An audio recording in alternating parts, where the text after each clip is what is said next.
What's happening, ladies and gentlemen? Acronator here, and welcome to another week of Overwatch case studies. In this case, if you've read the title, you know that this video is, you'll have to forgive the mild amount of clickbait, because I think the answer to the title itself is Aspire good enough, or is Aspire ready for the Overwatch League, or whatever the hell I'm going to write out yet. I haven't thought out these specifics as of recording this. That's really just rhetorical, because obviously, yes, Aspire is good enough for the Overwatch League. But I kind of wanted to stand up on the metaphorical soapbox and I guess use Aspire as sort of a case study for the larger array of like tier 2 talent, not just in like Contenders Korea, for example, because those players pretty generally get a good shot at the Overwatch League in the off season.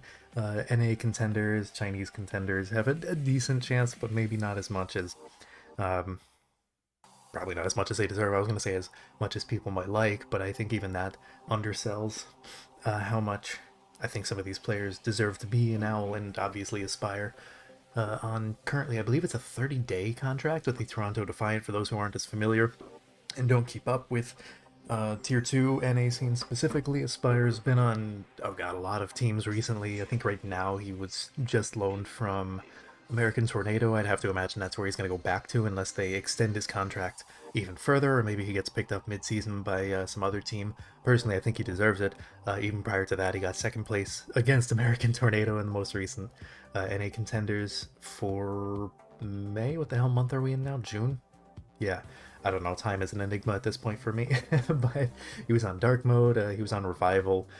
You could look up the Liquipedia page, and I think I'll just link it in the description as well. But I kind of wanted to like micro-analyze this play a little bit. See, like, you know, okay, well, this player, you know, he's the only Western player on the entirety of the Toronto Defiant in right now, so I have to wonder, like, what the comms are like. Obviously, Toronto, aside from, like, Logix and I think Beast, are the only two Western players that are on, like, full contracts, and then Aspire comes in, so I don't actually know, like, what language they'd be speaking in the comms. I would imagine, at least in their starting six, if Hisu is in instead of Aspire like normal, it probably would be Korean. I don't feel like that's too crazy to say. I chose this map, Junkertown, in particular, because I remember seeing a lot of hype about it. I kind of watched it like offhandedly. This weekend was a little bit hectic for me due to other obligations, but I remember watching it sort of offhandedly. And then a lot of buzz about this map in particular, because Aspire actually kept up with Glister. I don't actually remember who won this map, but I'm going to be focusing mostly, actually, I wanted to look at... We'll go through the defense first, just to see how he defends, because defending Widows are actually pretty interesting. I don't think I've ever seen this angle being taken. I didn't know you could shoot through that, but I guess I shouldn't be surprised that a pro would actually know that position. So when we're actually looking at Aspire's positioning, nothing too crazy right now. Very passive, but then again, both teams are playing double shield.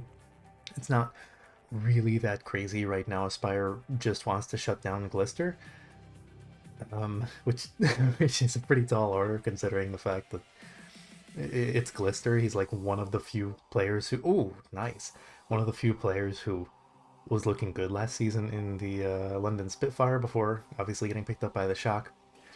Now that Aspire, and like the win condition really here for these fights is Aspire, at least for Aspire, is to be finding Glister like that.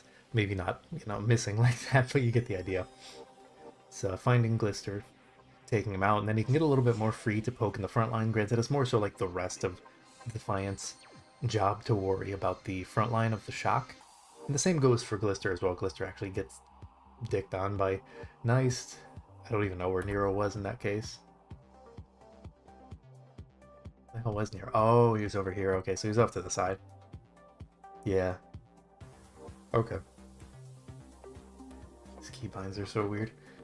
I'm not used to the DPS being first, but either way, I'm very interested to like see once or if these fights break out a little bit more, to see like exactly how, I suppose, that Aspire got the better of Glister from what I've been hearing online, or even if he got the better of Glister. A lot of the times people will be like hyped about, you know, like maybe Aspire just played good and people took that as like he destroyed Glister, when in reality it might be even. Right now it looks relatively even. I mean, he won the one Widow duel they took so far.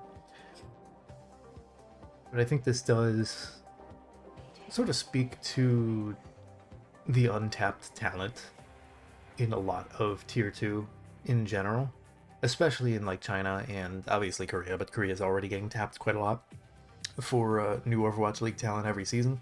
It has been for a decent amount of time, whereas like it feels like NA and China to an extent don't really get that much attention. China, outside of like the Chinese teams who have been picking up a little bit more and more, just because they kind of, I don't know exactly the logistics behind it, but it feels like they have basically a monopoly on those players, whereas like NA, there's a lot of really talented players. EU, there's a decent amount of talented players, although we saw what happened with the London Spitfire thus far this season, so it brings into question um, just how good that region is when they stack up against the rest of Owl, but like NA in particular, I mean, hell, you look at like the Paris Eternal, for example, a lot of those are EU players, but they competed in NA Contenders, if you look at their histories just prior to joining the Paris Eternal for the Overwatch League. And in hindsight, it makes a lot of sense, because you look at like what a lot of those players were doing in North American Contenders, and they were on like top teams. I'm pretty sure at least one of them was on like older version of Revival. I think at least one of them came from like Dark Mode or what's the other one? American Tornado. Thus far, really passive play, but then again, Glister is also playing extremely passive, so I feel like both of these Widows are just kind of terrified about the enemy Echo getting on top of them, which we saw both Nice and Nero do.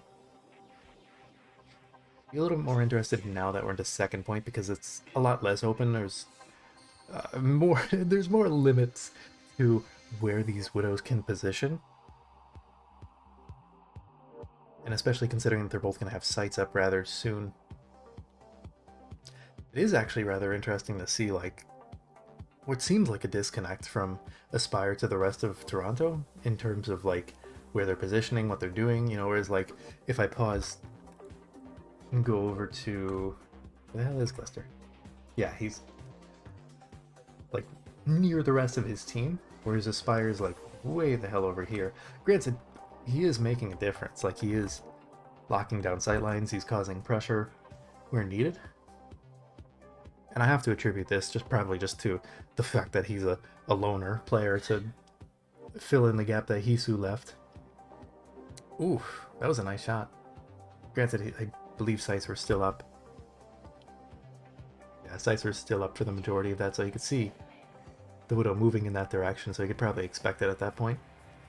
I'm not entirely sure what Glister saw. I want to...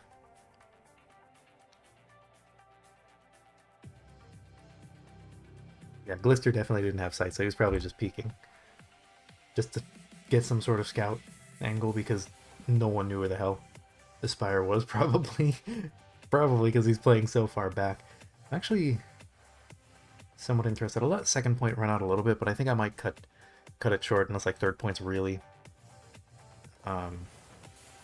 hectic in one way or the other. Or if they swap off of Widow, I'd be interested to see a different style of hitscan duel, like if they swap over to an Ashe where you get to see a little bit more action, because right now it looks like Aspire's just kind of like holding down the fort. His positioning is rather passive. Actually, this is the first time he's taken any sort of aggressive positioning. I wonder if he, yeah, that's, I was gonna say, I wonder if he's gonna get caught out by Shock. I didn't imagine so, because his mind was right there. It would have either gotten destroyed or triggered. And now he's back to just hyper passive positioning. Did he just lap Glister? Or did Glister already use his sight? I don't know. I do remember this series went 3-1, but I don't remember which map it was that Toronto won. Could be this one. They are playing rather well. You can see just like both Widows respecting each other an incredible amount. There's not too much to analyze here. That's why I'm kind of just batting the time. Yeah. Let's skip ahead a little bit, or at least get the respawn back. They're still holding. So I think I'm going to skip ahead to Toronto's offense. Okay, so it did actually hold. Did actually hold right about there, and I'm curious to see, like, now that Aspire's on the offense, because he basically only held extremely defensively, and I understand why he did that, and it worked to an extent. I mean, I'm pretty sure he killed Glister like what, 2 or 3 times to Glister killing him like once, and then both of them died to one of the enemy Echo at least once. You could definitely see the difference in positioning though. Aspire is very much passive. Also, Glister's now taking a more passive approach as well. So maybe it's just a defensive thing. I don't exactly know the Widowmaker meta, and not exactly a hero I'm extremely versed on. Oh, that was fucking gnarly. Thus far, it's just been trick shots that he's killed Glister. Probably why it made it feel like he's that much more impressive. Although throughout the weekend as well, when he wasn't necessarily on Widowmaker, when he was on like Ashe or McCree, I think Aspire also did rather well there. But I wanted to see this map in particular because this one was hyped up, and I wanted to see like how much it stacks up. He is very much in danger. I guess less so now. This is kind of what I wanted to see more of, is like more aggressive positioning, because it lets you see a little bit more of, I guess, their personality in their play, as opposed to like being way the hell across the map, just kind of like dinking heads from 3 miles away.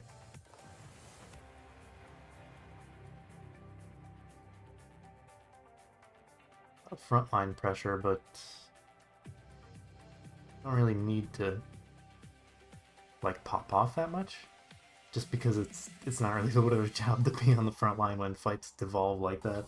It's really just gonna be breaking down into not quite deathmatch, but like one step above that.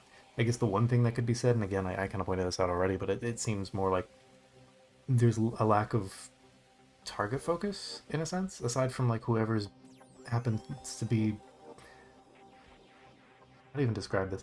There's a lack of target focus, but again, I think that's more because of like probably a language barrier, the team culture barrier. Even if it wasn't a language barrier, he's at this point, I believe this is the first match of the weekend that Aspire played with him, and I think this was his first weekend.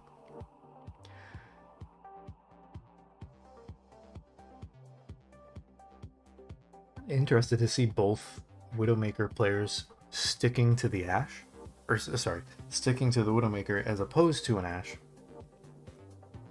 because of how claustrophobic this point is. Then again, whenever I've talked with players like, say, from the former Contenders Trials team No Evil, they used to talk about how like Widow sights was like one of, if not the best ultimate in the game, just at that level of play. So I wonder if they're just kind of like valuing sights over Bob, because that would make a lot of sense to me, and it does make sense that it would be so valuable of an ultimate to keep the Widowmaker even in like such a claustrophobic point of the map, especially because third point opens up quite a bit, although they don't even need to bother with third point. No, really passive, like Aspire's not really going hunting for Glister. Granted, Glister was going hunting for Aspire on second point, and he got domed, I think, twice to doming Aspire once. Kind of like taking it in, because again, I was only like half paying attention when this played live, so I'm trying to get a feel for like what actually happened. At least from Aspire's perspective, obviously. I know generally if the Shock won the series, I think Toronto may have won this map, although it doesn't look like they're pushing it very far right here. Unfortunately, if a series feels one-sided, or not even one-sided, if I go into a series thinking that it's going to be one-sided, I pay less attention unless something like happens to catch my ear or my eye, because I have it on my off monitor when doing other things.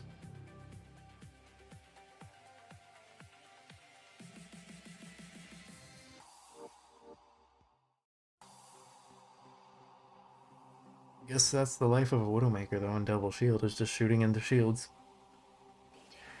Unfortunate that ended up killing tank duos in general for the forthcoming Overwatch 2.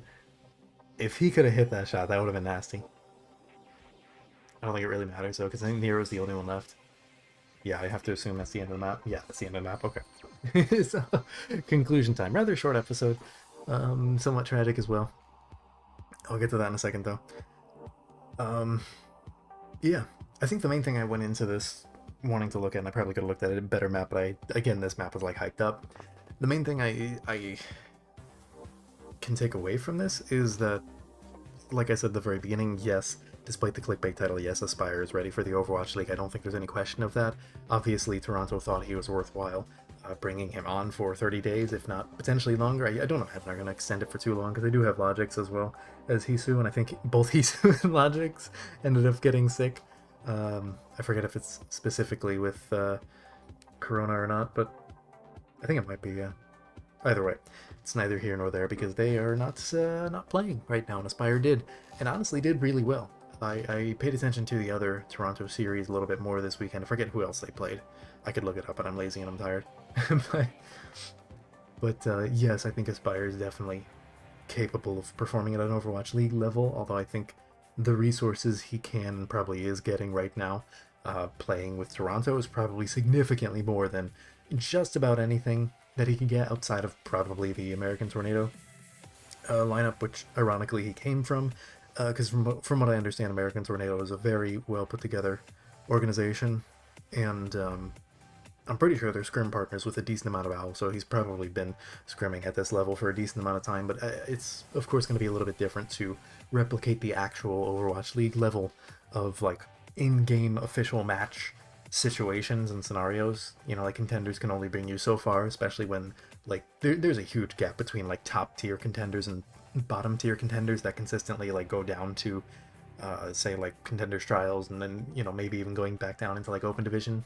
The lower end of Contenders definitely is there's an argument to say they're like a step or two below the Overwatch League, but when you get to the teams like say Dark Mode or American Tornado, or say like Revival in May when they won the Contenders, when they were just like firing on all cylinders, that level of play is definitely, it feels a lot closer to the Overwatch League level, if not, you know, like just a step or maybe like even a half step below, just because of the resources that can be pumped in to these teams with like multi-million-dollar organizations backing them.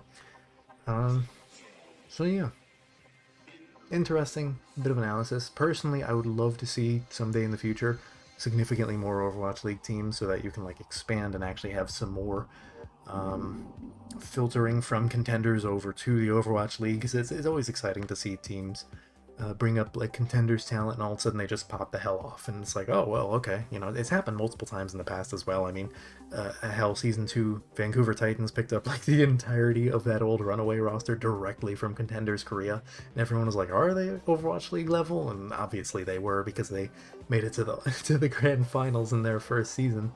And there's plenty of other stories of players coming like straight out of Contenders and just like dominating everything. I mean, like Sparkle last season with Paris Eternal did incredibly well, even being like honestly living up to a decent amount of the hype, and that was straight out of Contenders Korea as well. But anyways, yeah, that's all I've really got for this rather short, kind of unfortunate, like I said before, more so because if you follow me on Twitter, I would have posted as of uploading this last night, Tuesday evening, that just because League Zero community that I help run is picking up once again, I'm going to be moving these case studies like back a little bit in terms of like how many I do, just to make sure I don't like overcommit myself in terms of time. So just Wednesdays for now. I'm going to be looking for like the more interesting discussion topics to bring up. I thought the play would be more interesting. It just kind of was Widow Duels and Double Shield. I don't know what else I was expecting, to be honest. Double Shield kind of became the meta for the vast majority of the weekend, outside of like Dallas and Shock, who really didn't want to run it if they didn't have to, I should say. So anyways, yeah, if you enjoyed this, feel free to give it a thumbs up, and if you want to see more like it, maybe even subscribe. I'll be doing these every Wednesday for the time being. Probably in the off season of League Zero, I'll go back to doing 2 a week, depending on what's going on. You know, if there's like Contenders or Open Division, or maybe even some other community tournaments that I can actually review, because I know by the time League Zero ends, it'll probably be getting towards the end of the Overwatch League season. So we'll have to see. For now, it'll just be once a week. So I think I hope it'll allow me to get some better analysis in there, in terms of like trying to pick like one really good topic and then one other topic, just because I have to think of something. Also moving the time back, just so it's not like coming out in the middle of the day when I'm at work and I can't really like engage with it. It's a lot more difficult to upload. This way I can just schedule it for in the evening and deal with it as that. Anyways, I'm going to cut myself off there before I ramble too much, as if I haven't already. So, and until next Wednesday, don't die.